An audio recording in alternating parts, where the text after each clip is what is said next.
The Anti-Defamation League, its main function is to defame people who criticize Israel. That's their job, and they've been like that. They like to play the anti-Semitism card, so already beginning in the mid-1970s, when criticism of Israel became wasn't yet prominent, but it began in the mid-1970s.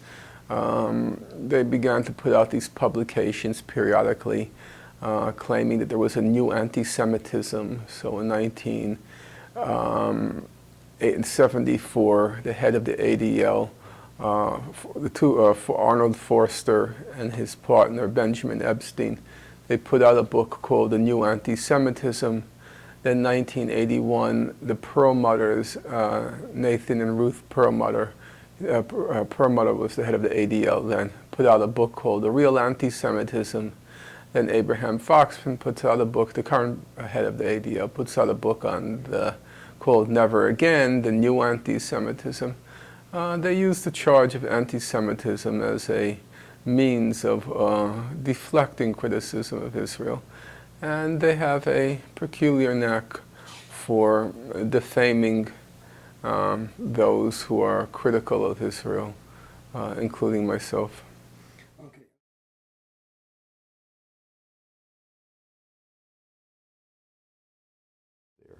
By the 1950s, it basically disappeared. By now, you have to have a magnifying glass to find it. The Anti-Defamation League works overtime to try to find anti-Semitism. Well, the ADL used to be a genuine civil liberties organization.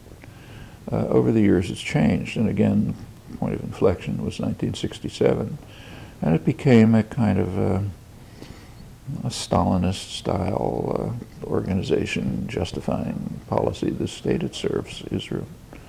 It's grotesque.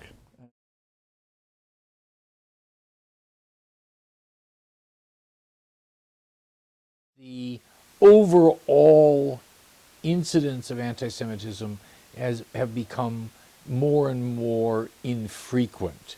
Now, I know that the Anti-Defamation League runs every year a kind of catalog of anti-Semitic acts, and in point of fact, over the last few years, there's been an increase in these acts.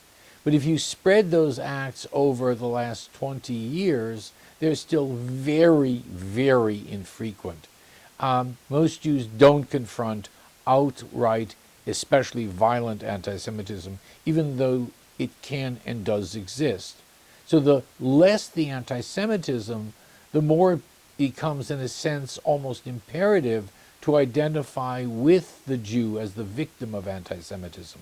And in a sense, of course, the Anti-Defamation League of the B'nai Brith has made this its mission to make sure that anti-Semitism does not disappear as one of the status of being a victim.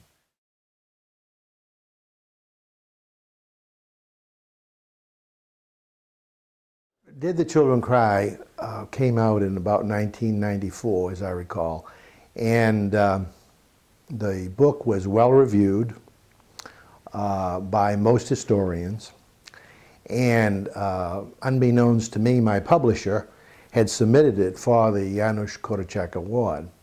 I was very flattered because I'm a big admirer of Janusz Korczak.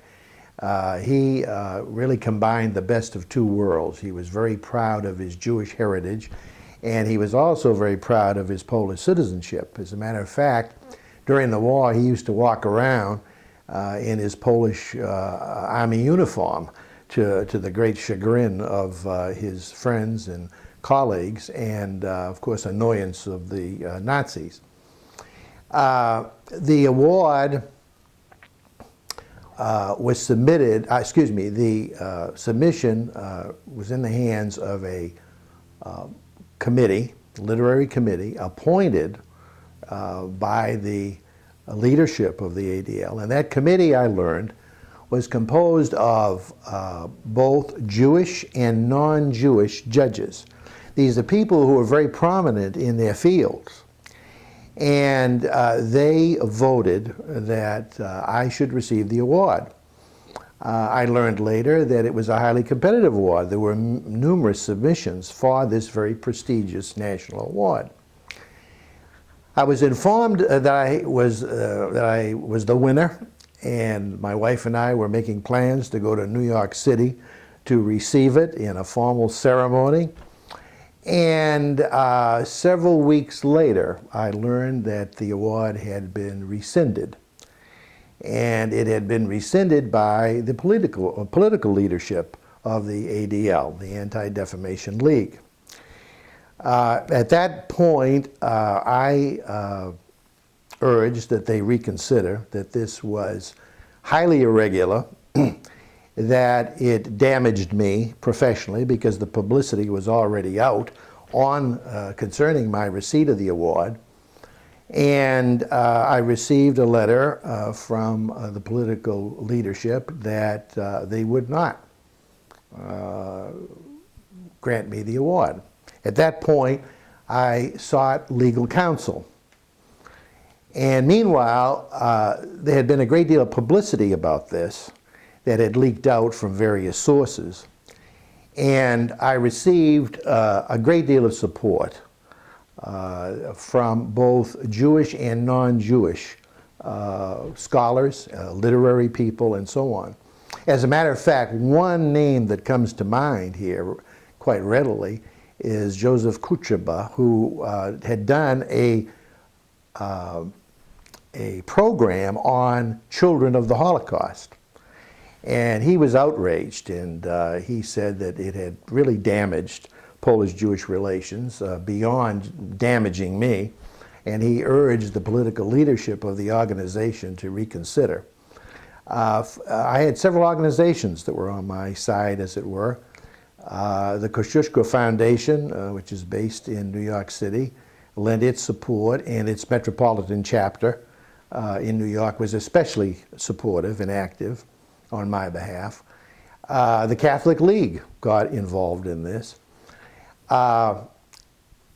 One thing I did notice, and of course this is true of any kind of controversy or problem that scholars encounter, there were some people that I expected to go public and support me, and they were noticeably reticent. Not that they were not supportive, they did that privately, but simply would not go public with it. And that's, you know, courage is something that's very rare, I think, in people. And it's got to be applauded when it's exhibited. And these people who did come out, many of them took some real risks in doing so.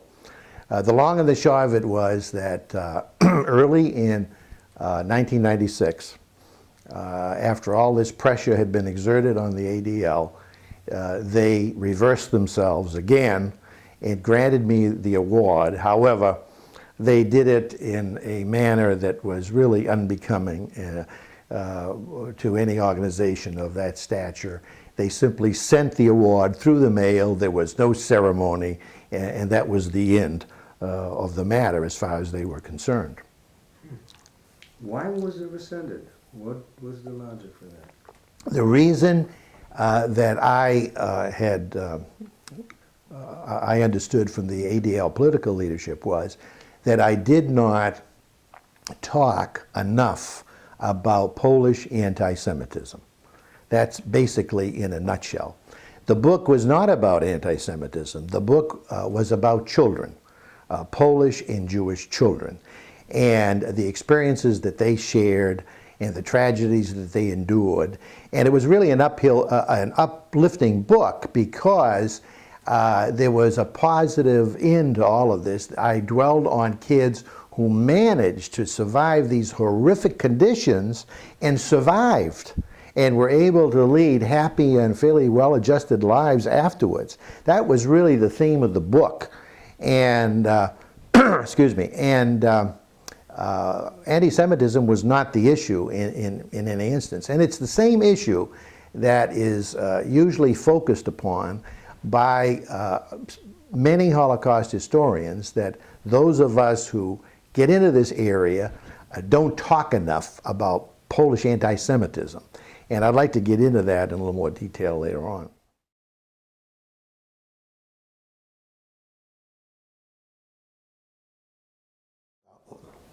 there is less anti-Semitism in the United States now than there has ever been. I am using Anti-Defamation League statistics. They acknowledge there is less anti-Semitism than there used to be. I think they consider something like 10 to 12% of other Americans are anti-Semitic. Blacks, I think they say 17 to 20%, maybe 22%. Foreign-born Hispanics are in the 30% range. There is no new anti-Semitism. There are many people in this country, especially college students who really embrace causes, who are not happy with Israel's policies towards the Palestinians.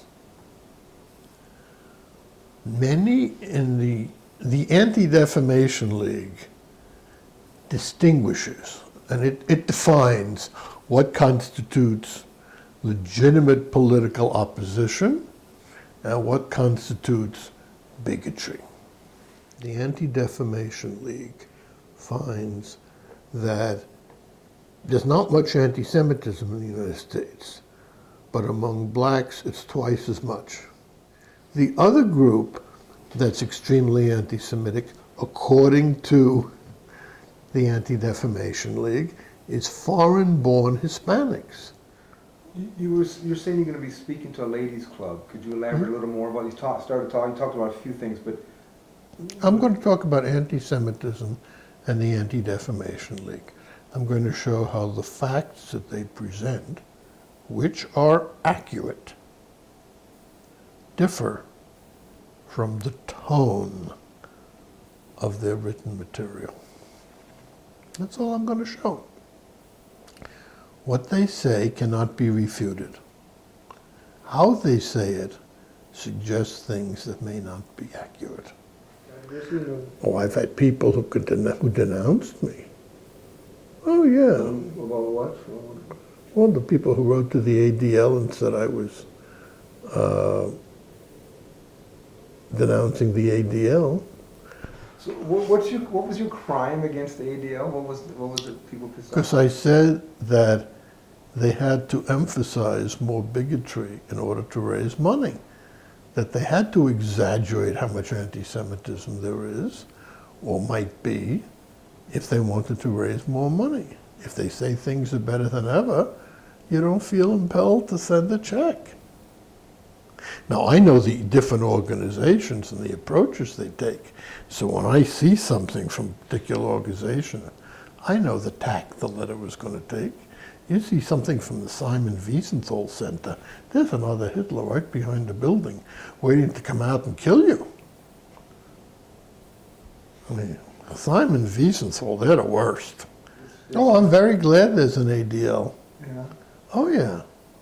Keeps people honest. It's good for people to think that the ADL is watching them. It's very good.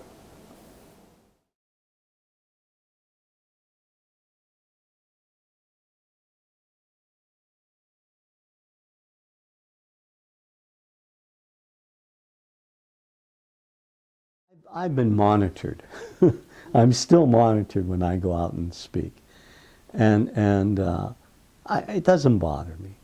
I know where, I know where I stand on this issue. And, you know, as someone who's been at it for, 35, 40 years, I don't care if I'm monitored. I don't care if someone, I know where my position is, and I'm very comfortable with it. And if there are bigots out there that want to contest what I'm saying because I'm really arguing to do away with discrimination, shame on them. What do you mean by monitored? Well, there would be representatives of the B'nai Brith that would show up at my speeches and take notes. That's happened? Oh, yes. Often? Well, particularly in the early days, fairly often, yeah. Okay. Well, in that regard, has the Anti-Defamation League been on your side? Have they taken up your crusade? No, no, Has the Museum of Tolerance taken up your? no. Why? You have to ask them.